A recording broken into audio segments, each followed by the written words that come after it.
Yeah, Joe, look, you can't put the genie back in the bottle. We can spend a lot of time, kind of like who lost Vietnam, we can spend a lot of time debating what happened in the 90s and the early 2000s and how we ended up with a much larger trade deficit and many fewer manufacturing jobs. But what's done is done, and now we are where we are, and the question is, where do we go from here? And the market's answer very clearly is we don't go in this direction, that this is not going to be productive. It is simply going to hurt our economy. So let's take a look at a couple of those numbers. Let's start with the stock market yesterday. We talked about the almost 5% drop. This is actually $5 trillion of wealth lost since the inauguration. The stock market had already been starting to go down as people got more and more nervous about what Trump was or wasn't going to do. So a huge drop. But here's what's actually quite interesting. The stock market drop here was actually larger than the stock market drop in every other major index, every other major country. In Japan, it was down 2.8%. In Europe, it was down 2.6%. In the UK, just 1.6%, and in China, just 0.6%. So why is that? Trump thinks he's hurting all these people. He thinks everything is, a negotiation where somebody wins and somebody loses, and he thought he was the winner, and we turned out to be the loser. And the answer is because, based on a set of projections from the Budget Lab up in New Haven, we are the loser.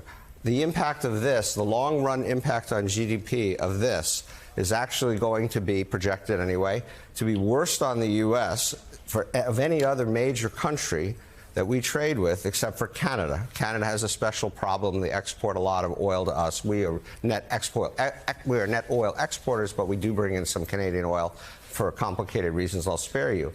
But essentially, they believe that we will have the worst economic impact. What actually could be positive in the U.K., Trump's tariffs on the U.K. are only 10% among the lowest. The EU, a tenth of a percent, Mexico, a tenth, and so on. And China, only negative 0.2, because these countries have other things they can do. Their consumers are not going to be paying the cost of these tariffs because they're on the other side of it, and therefore they are actually going to have slightly better economies than they would have had. So the irony is we're the worst. And yes, in terms of that J.P. Morgan projection, I think we are definitely in the 50%, 60% recession odds for this year. This economy is going to soften materially. Yeah, Goldman Sachs bumped up their probability of a recession as well. Had been a long shot about a week ago, not so much now. Let's move to your second chart, Steve, putting this into some historical perspective. Yes, Democrats in the past had advocated for tariffs, targeted tariffs. Joe Biden had them in place as recently as a few months ago. But we've never seen anything quite like this. No, we haven't, Willie. And so since we're talking in history, well, I'll just start there a little bit. And you can see back in 1980, tariffs have been coming down for a long time since World War II. But you can see in 1980, we have, a meaningful tariff rate. But then this is what Joe was talking about. All the trade agreements brought our tariff rate down, down, down to just around 2%. This circle is Trump-Biden. You can see Trump did some tariffs in his first term. Tariff rate went up a little bit. This is, for all of his talk in the first term, this is all that happened. Biden brought them down part way, and now we have this. And this, going across here, this is 1909. The last time we had tariffs at this level was in 1909.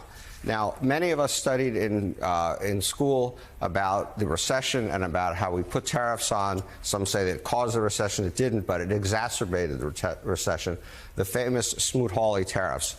That tariff rate here was actually a little under 20%. So these are not only the highest tariff rates we've had in more than a century, but higher than we had when we had what every historian would tell you were the worst tariffs we've ever put in place until now. So let's turn to some of the individual impacts, because obviously the market goes down, but all the other stocks do different things. And so we had a fairly disparate impact. And there are good reasons, and I'm not going to go through all these, but I'll give you a couple of examples. Nike down 14%. All of, I shouldn't say all, probably virtually all of their clothing and their shoes and their sneakers and so forth are made in Southeast Asia, which have some of the highest tariff rates, as we'll talk about in a minute. Boeing is a huge exporter of planes to other countries. Those countries can now buy Airbuses. Could be really bad for Boeing's business. Apple makes virtually every iPhone that they sell in China. 54% tariff coming into effect there. Amazon, you would be surprised at how many packages you order from Amazon that are actually shipped directly to you from somewhere overseas where they're made, and a high tariff will now be paid. JP Morgan, the banks could be facing pressure for another reason, and so on and so forth. I'll just mention quickly down here, Walmart and Costco. Why did they do comparatively well? Because they have such buying power that they are likely to be able to hold down their price increases and take market share from other retailers. All right, let's move to your last chart, Steve, and it's time for a little math, because the Trump administration has been selling some of the numbers he put up as tariffs that these other countries, including allies, have placed on us, when really it's just kind of a trade deficit that they used funky math to come up with. So help our viewers understand the numbers that the administration is presenting. Well, I'm going to do my best to help, but their math would not get them through math class either. The economics wouldn't get through economics class. The math isn't going to get through math class. But let's talk about what they did. So first of all, just to put some stark numbers next to it, you can see these are our top trading partners.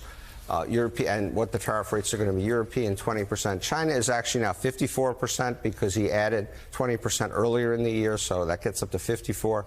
Japan 24, South Korea 25, Taiwan 32. You'll notice China, Mexico, and Canada are not on here because he did separate deals with them also, and they will pay some tariffs, but he does have that trade agreement he negotiated with them before. But one of the points I want to make is that some of the highest tariff rates, the way he did this, and I'll explain that in just 1 second, some of the highest tariff rates are under some of the poorest, most struggling countries in the world. And so Bangladesh is now going to pay a 37% tariff rate on stuff they sell to us.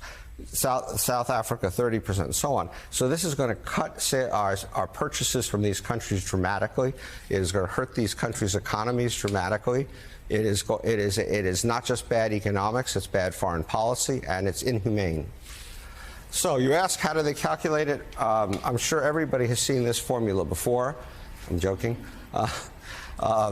And I'm not going to go through it all, but we got a lot of Greek letters here. We got epsilon, we got phi, we got all this stuff. But basically, Willie, it comes down to what you just said.